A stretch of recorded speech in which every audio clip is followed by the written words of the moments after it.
الحمد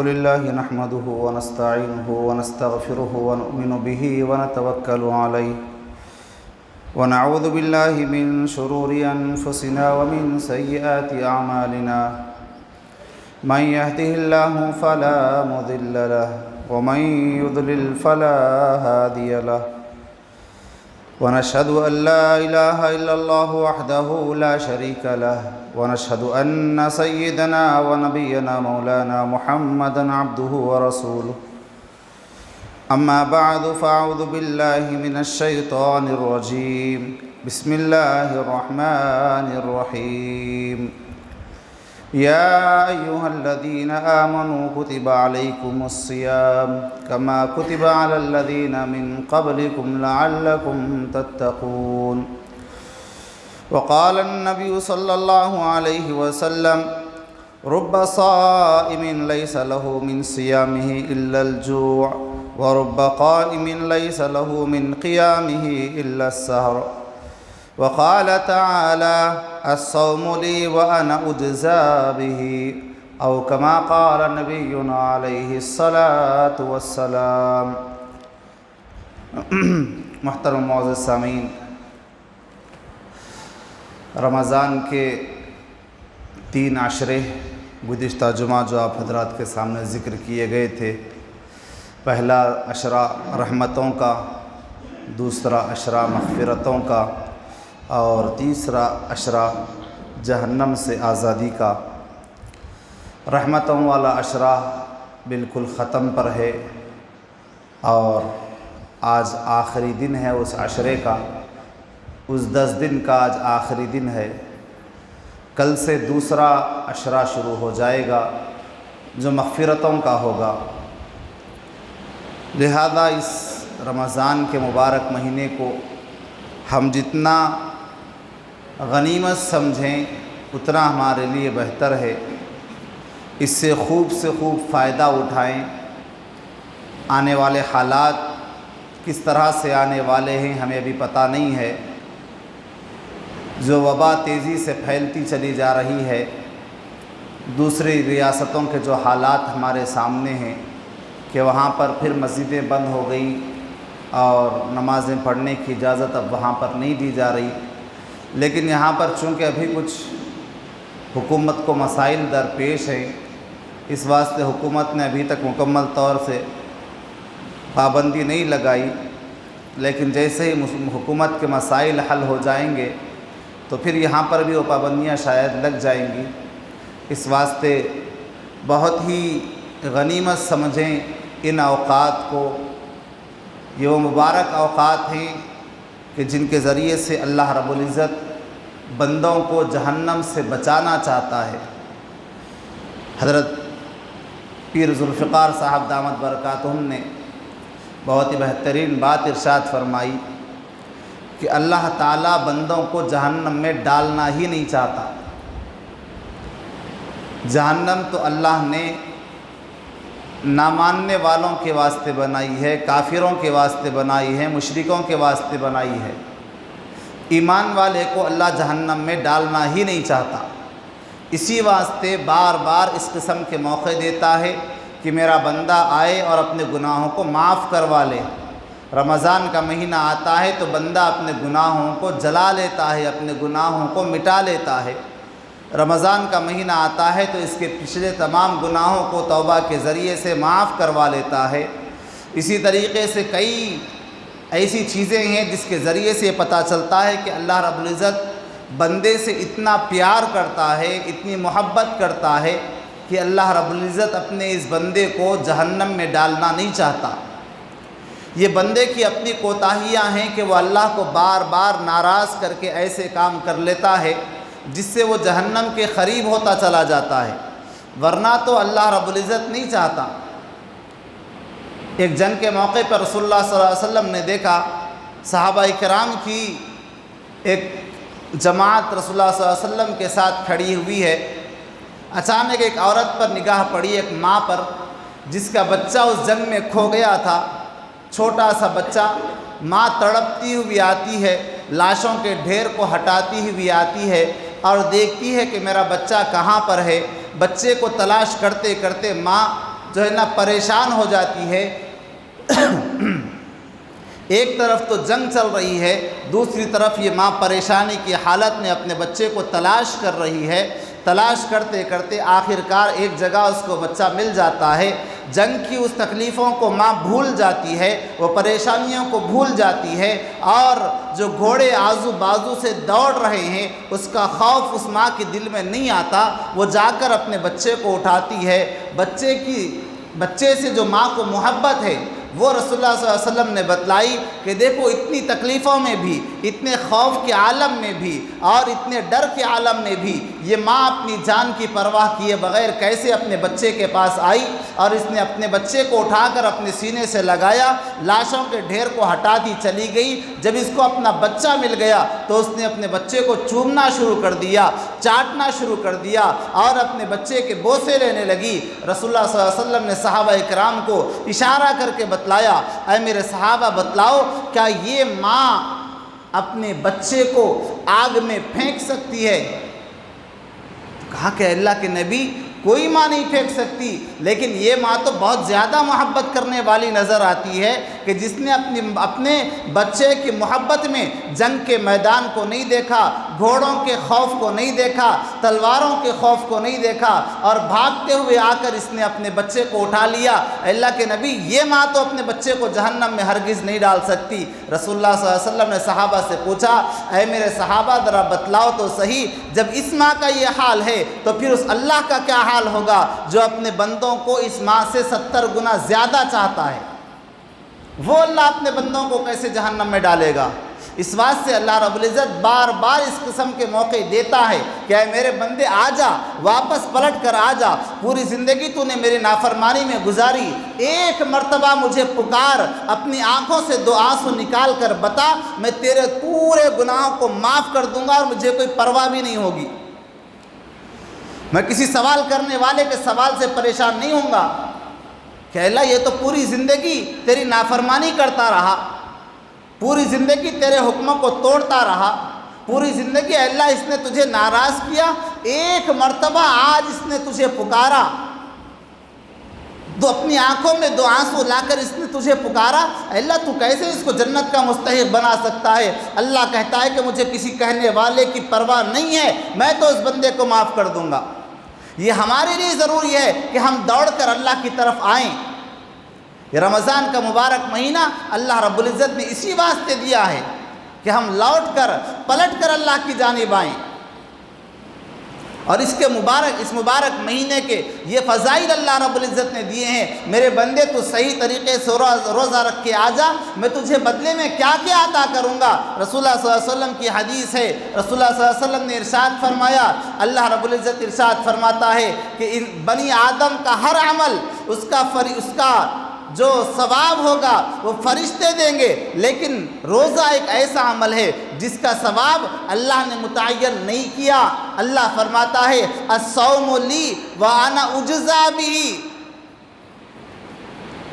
نماز کا یہ بدلہ، زکوٰۃ کا یہ بدلہ، حج کا یہ بدلہ، لیکن جب روزے کے بدلے کا موقع آتا ہے انا اجزی بھی پڑھا گیا، انا اجزا بھی پڑھا گیا، جس کا ترجمہ یہ ہوتا ہے کہ بندہ جب صحیح طریقے سے روزہ رکھ کر آتا ہے، جب اس کو بدلہ دینا ہوتا ہے، اے اللہ آپ کیا بدلہ دیں گے؟ یہ بندہ صبح سے شام تک بھوکا اور پیاسا رہا، اس کو پیاس لگتی تھی یہ پانی نہیں پیتا تھا، اس کو بھوک لگتی تھی یہ کھانا نہیں کھاتا تھا، اس کو خواہشات ابھارتی تھی لیکن یہ اپنے خواہشات پر عمل نہیں کرتا تھا۔ اللہ یہ بندہ اتنی قربانیاں دے کر آیا ہے، سامنے حسین و جمیل بیوی کھڑی تھی، اپنے بیوی کے قریب میں نہیں جاتا تھا، اور صبح سے شام تک کام کرتے کرتے گرمی کے موسم میں پیاس کی شدت سے تڑپ جاتا تھا، لیکن اے اللہ ایک گھونٹ پانی نہیں پیتا تھا، اس کی اس قربانی کا آپ کیا بدلہ دیں گے؟ اللہ فرمائے گا یہ بندے نے یہ روزہ میرے واسطے رکھا ہے، اس کے واسطے بدلہ اس کا یہ دیا جائے گا کہ اس کے بدلے میں دوسرے ثواب تو الگ چیز ہے، اس کے بدلے میں میں خود اس کو مل جاؤں گا۔ الصوم لی وانا اجزا بہ، بدلہ کیا ملے گا؟ اللہ فرماتا ہے کہ روزے کا بدلہ میں ہوں، روزے کا بدلہ جنت نہیں، روزے کا بدلہ میں ہوں، جو صحیح طریقے سے روزہ رکھ کر آئے گا اس کو بدلے میں اس کا رب مل جائے گا۔ اس سے بڑی فضیلت کی چیز اور کیا ہو سکتی ہے؟ اس سے بڑا مقام اور کیا ہو سکتا ہے کہ اللہ رب العزت فرماتا ہے کہ میرے بندے میں تجھے مل جاؤں گا۔ جس کو اللہ مل گیا پھر اسے دنیا کی کوئی اور چیز کی ضرورت ہی نہیں ہوتی۔ ہارون رشید ایک بادشاہ گزرے، ان کا یا کسی ایک کا واقعہ مجھے اچانک یاد آیا۔ انہوں نے ایک مرتبہ ان کی باندیوں نے شکایت کی، جو گھر میں کام کرنے والی رہتی تھی۔ یہ مثالوں کے ذریعے سے سمجھانا چاہتا ہوں کہ کیا چیز ہمیں ملنے والی ہے ان روزوں کے ذریعے سے، اور کس چیزوں سے ہم محروم ہو رہے ہیں ان روزوں کو خراب کر کے۔ کتنی بڑی نعمتوں سے ہم اپنے آپ کو دور کر رہے ہیں ان روزوں کو خراب کر کے۔ باندیوں میں ایک باندی تھی جس کو بادشاہ بہت چاہتے تھے۔ باندیوں کو بڑا غصہ آیا اور کہا کہ بادشاہ سلامت، آپ ہم لوگوں کو اتنا نہیں چاہتے جتنا اس فلاں باندی کو آپ چاہتے ہیں، حالانکہ اس سے زیادہ خوبصورت ہم ہیں، اس سے زیادہ کام کرنے والے ہم ہیں، اس سے زیادہ سلیقے والے ہم ہیں، لیکن کیا بات ہے آپ ہم سے زیادہ ان کو چاہتے ہیں؟ تو بادشاہ نے کہا کہ پھر کبھی بتلاؤں گا۔ ایک موقع آیا، بادشاہ نے ایک مرتبہ اپنے پوری کام کرنے والیوں کو بلایا، اپنی پوری خادماؤں کو بلایا، اور بلا کر ایک بڑے سے کمرے میں ہال میں بلایا، اور بلا کر بادشاہ نے سب کو سامنے کھڑا کیا، اور کھڑا کر کے ہیرے جواہرات منگائے، سونا اور چاندی منگایا، اور منگا کر پورے حال میں ہر طرف بکھیر دیے۔ کہیں سونے کے ڈھیر، کہیں ہیروں کے ڈھیر، کہیں جواہرات کے ڈھیر، کہیں چاندی کے ڈھیر، کہیں یاقوت اور زمرد کے ڈھیر، الگ الگ قسم کے زیورات رکھے گئے۔ اس کے بعد میں اعلان کیا بادشاہ نے اپنے ان باندیوں سے، اور کہا کہ دیکھو، جس نے جس چیز پر ہاتھ رکھا وہ چیز اس کی ہو گئی۔ کسی نے سونے کے ڈھیر پر ہاتھ رکھا، سونے کا ڈھیر اس کا۔ کسی نے جواہرات کے ڈھیر پر ہاتھ رکھا، جواہرات کا ڈھیر اس کا۔ کسی نے چاندی کے ڈھیر پر ہاتھ رکھا، چاندی کا ڈھیر اس کا۔ میں 3 تک گنوں گا، 3 تک گننے کے بعد میں جائے اور ہر ایک جگہ پر ہاتھ رکھ لے۔ جس نے جس چیز پر ہاتھ رکھا وہ چیز اس کی ہو گئی۔ جیسے ہی بادشاہ نے 3 گنے، ہر باندی بھاگنے لگی، کوئی جواہرات کی طرف، کوئی ہیروں کی طرف، کوئی سونے کی طرف، کوئی چاندی کی طرف۔ سب نے جا کر اپنی اپنی پسندیدہ چیز پر ہاتھ رکھ لیا، اور سب کی نظریں پلٹی تو کیا دیکھتی ہیں؟ وہ باندی جس کو یہ کمزور سمجھتے تھے، جس باندی سے ان کو نفرت تھی، جس باندی سے ان لوگوں کو حسد تھا، وہ بادشاہ کے پیچھے خاموش کھڑی ہوئی ہے۔ آپس میں تانے دینے لگے کہ دیکھو اتنا اچھا موقع ملا تھا، آ کر کسی جواہرات پر ہاتھ رکھ لیتی، آ کر کسی سونے کے ڈھیر پر ہاتھ رکھ لیتی۔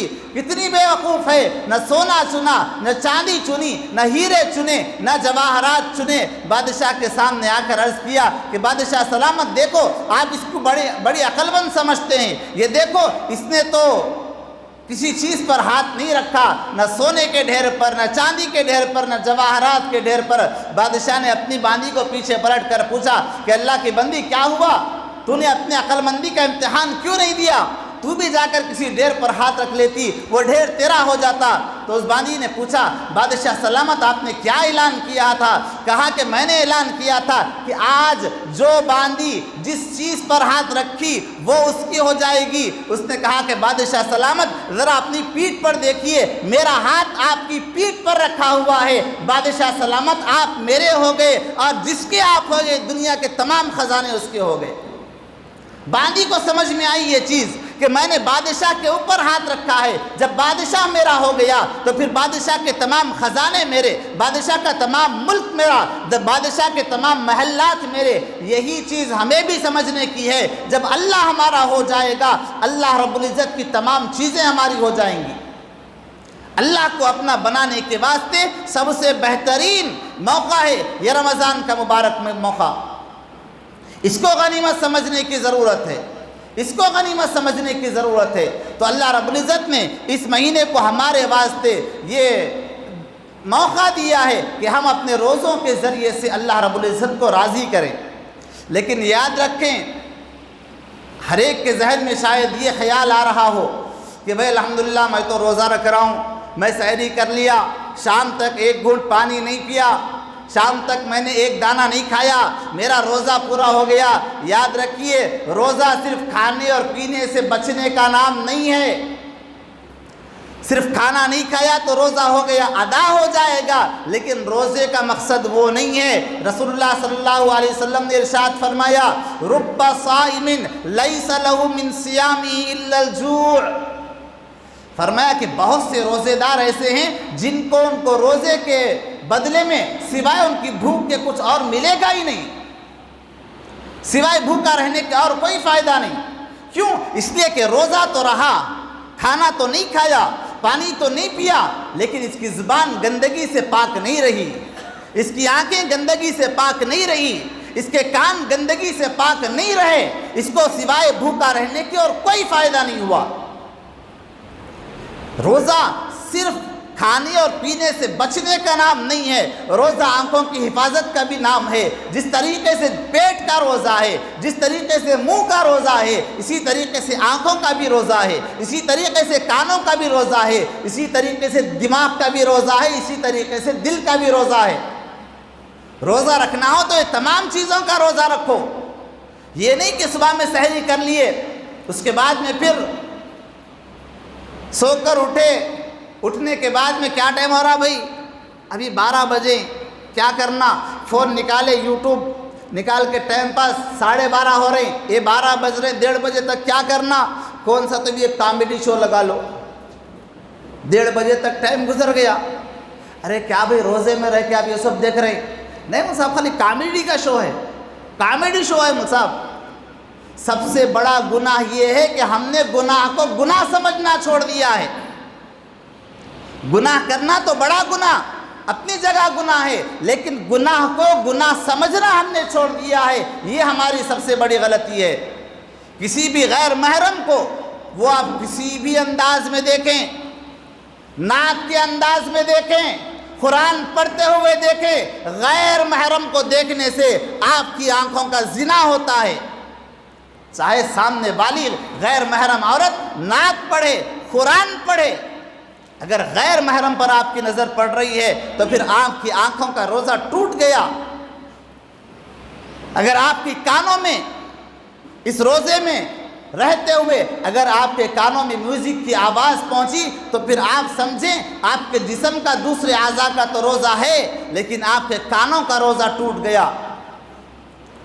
اگر آپ کی زبان سے غیبت ہوتی رہی، لوگوں کی برائیاں بیان ہوتی رہی، آپ کی زبان سے جھوٹ نکلا، ہماری زبان سے گندی گالیاں نکلی، تو پھر دوسرا روزہ تو ہمارا ظاہری روزہ تو باقی رہ سکتا ہے، لیکن زبان سے ہونے والی برائیوں کی وجہ سے ہمارے زبان کا روزہ بھی ٹوٹ گیا۔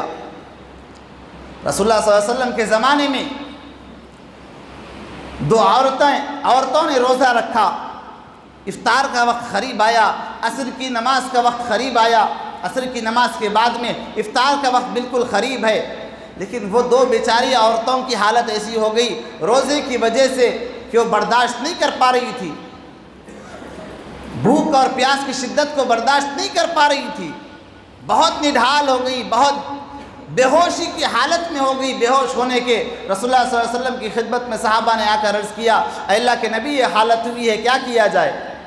رسول اللہ صلی اللہ علیہ وسلم نے بلایا کہ جاؤ، جا کر ان 2 عورتوں کو کہو کہ ایک کٹورا دیا اور کٹورے میں کہا کہ اس کٹورے میں خے کرو، اپنے منہ میں ہاتھ ڈالو اور خے کرو۔ ان لوگوں نے خے کیا تو ان لوگوں نے بڑا عجیب منظر دیکھا کہ سحری میں تو انہوں نے گوشت نہیں کھایا تھا، ایک دن پہلے رات میں بھی انہوں نے گوشت نہیں کھایا تھا، کئی دن گزر گئے تھے گوشت نہیں کھایا تھا، لیکن جب خے کیے تو اس میں سے گوشت کے ثابت ٹکڑے نکلے۔ وہ لوگ بڑی پریشان ہوئی۔ حدیث میں آپ کو سنا رہا ہوں، رسول اللہ صلی اللہ علیہ وسلم کے سامنے آ کر عرض کیا، اللہ کے نبی ان لوگوں نے کئی دن سے گوشت نہیں کھایا تھا، لیکن جب ان کو خے کروائی گئی تو اس خے میں سے گوشت کے ثابت ٹکڑے نکلے۔ ان کو بڑا تعجب ہو رہا ہے کہ ہم نے گوشت نہیں کھایا تھا، پھر گوشت کہاں سے نکلا؟ رسول اللہ صلی اللہ علیہ وسلم نے فرمایا یہ گوشت اپنے مسلمان بھائی کی غیبت کرنے کا گوشت ہے۔ اللہ نے فرمایا نا کہ اگر کوئی آدمی اپنے مسلمان بھائی کی غیبت کرتا ہے، پیٹھ پیچھے اس کی برائی بیان کرتا ہے، وہ گویا کہ ایسا ہے جیسا کہ اپنے مردار بھائی کا گوشت کھا رہا ہے۔ یہ وہی گوشت تھا جس کو نکال کر رسول اللہ صلی اللہ علیہ وسلم نے بتلایا کہ تم نے اس کے ذریعے سے اپنے روزوں کو خراب کیا ہے۔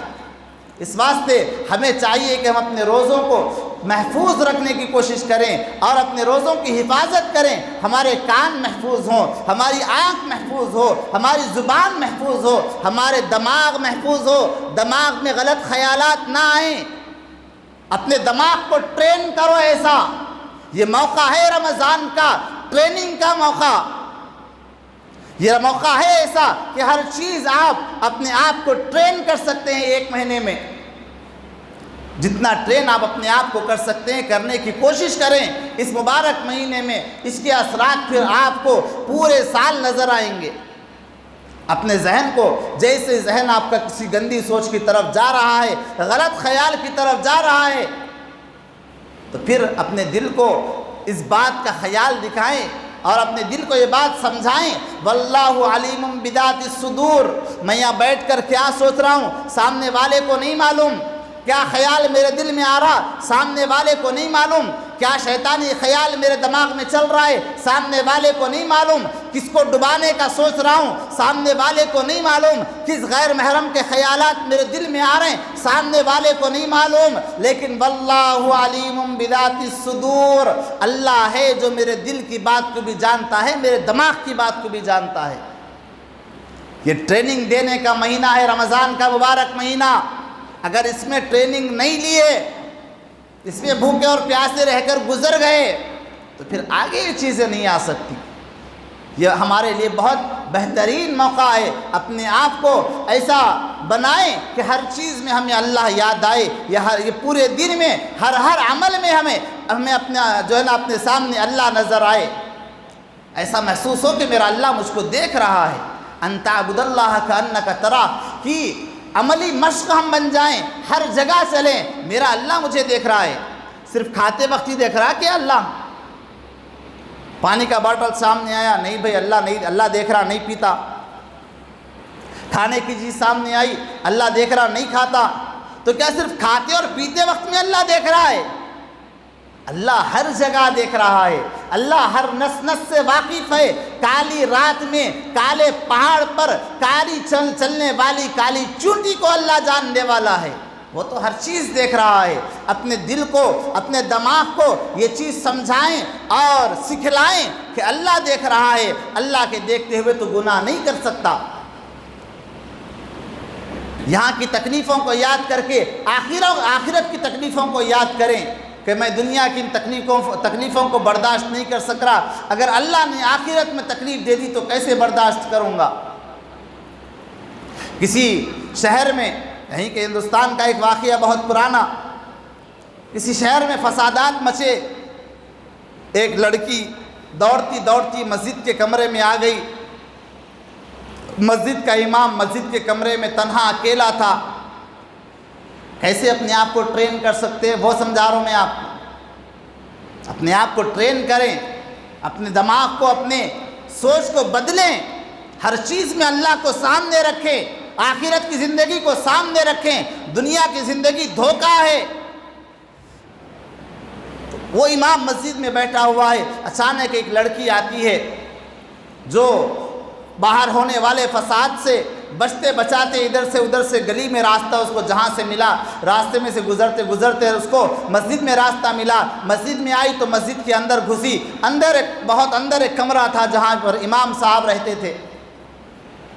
لڑکی بھی وہاں پر پہنچ گئی، رات کا موقع، لڑکی بغیر برقعے کے سامنے آ کر وہ بیٹھی اور اس نے کہا کہ بھئی یہ حالات ہیں، باہر فساد چل رہا ہے، میں بچ کر آئی ہوں، آپ مجھے آج رات میں پناہ دے دیں۔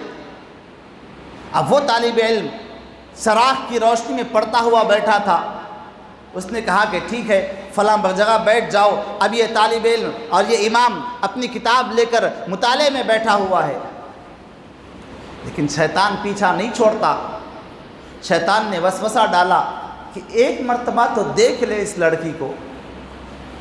نگاہ اٹھی تو دیکھا کہ نہایت حسین جمیل لڑکی تنہائی میں آ کر بیٹھی ہوئی ہے۔ اب شیطان اس کو جو ہے نا بہکا رہا ہے۔ اسی طریقے سے رات گزر گئی، تھوڑی تھوڑی دیر ہوتی یہ نوجوان، یہ لڑکا، یہ مسجد کا امام اپنی انگلی کو اس چراغ میں لے جا کر جلاتا، پھر واپس نکالتا، پھر جلاتا، پھر واپس نکالتا، پھر جلاتا، پھر واپس نکالتا۔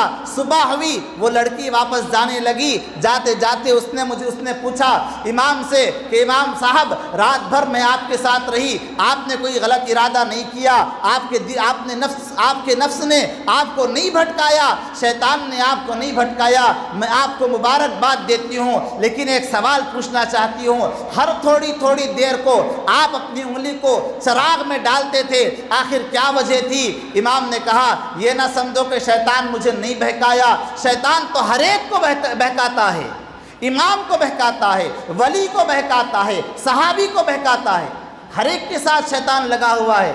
رسول اللہ صلی اللہ علیہ وسلم نے فرمایا کہ ہر انسان کے ساتھ شیطان لگا ہوا ہے جو اس کو بہکاتا ہے۔ صحابہ نے عرض کیا اللہ کے نبی آپ کے ساتھ بھی لگا ہوا ہے؟ فرمایا کہ ہاں میرے ساتھ بھی لگا ہوا ہے، لیکن بات یہ ہے کہ میں نے اس کو مسلمان کر لیا ہے۔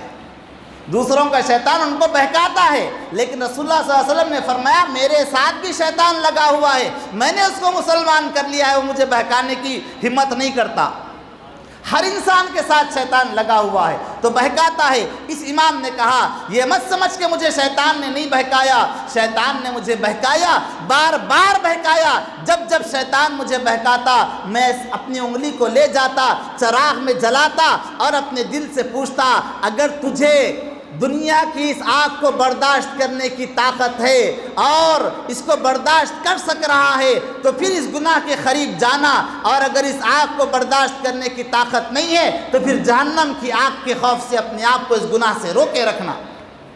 اپنے آپ کو اس طریقے سے ٹرین کرنا پڑتا ہے۔ شیطان کے حملے بڑے سخت ہوتے ہیں، اس واسطے رمضان کے اس مبارک مہینے کو ٹریننگ کا مہینہ سمجھے، ایک ایک چیز میں اللہ کو سامنے رکھیں، اللہ کے دیکھنے کے یقین کو پیدا کریں۔